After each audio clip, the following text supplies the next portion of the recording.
పగడాల ప్రవీణ్ గారు, ఇదిగో నా చేతిలో ఉన్న దేవుని జ్ఞాన గ్రంథములో నుండి జ్ఞానముతో నింపబడినటువంటి మహనీయుడు ప్రవీణ్ గారని నేను చెప్పగలుగుతాను. ఎందుకంటే అనేక డిబేట్లు చేసి యేసుక్రీస్తు ప్రభువారిని డిబేట్ల ద్వారా తెలియని వారికి తెలియపరిచినటువంటి వక్త అని కూడా నేను చెప్పగలుగుతాను.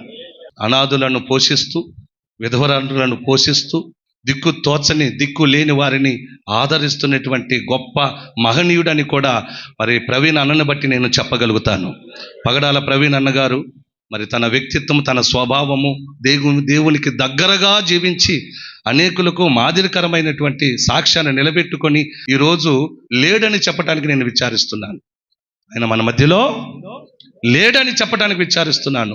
దేవుని చేత బహుబలముగా వాడబడినటువంటి పగడాల ప్రవీణ్ గారు ఈరోజు మన మధ్యలో లేరు. ప్రభువునందు నిద్రించారు. ఎలా నిద్రించారు?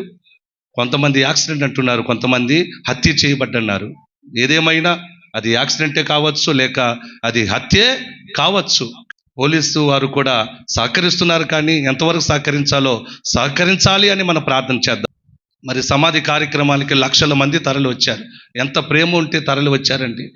కానీ ప్రభుత్వం మతపరంగా చూడకుండా ఒక వ్యక్తి చనిపోయాడు, ఆ కుటుంబానికి న్యాయం చేయాలి, ఎలా చనిపోయాడు అనే సంగతితోనే ముందుకు రావాలి అని కూడా మనము ప్రార్థన చేద్దాం. ఎందుకంటే మనకు ప్రార్థనే మనకు బలం. ప్రార్థనే అన్ని కార్యాలు జరిగిస్తుంది. దేవునికి స్తోత్రం చెప్పండి, గట్టిగా చెప్దామా? హల్లెలూయా. అది యాక్సిడెంట్ కానీ హత్య కానీ దేవుడు న్యాయం చేయునుగాక.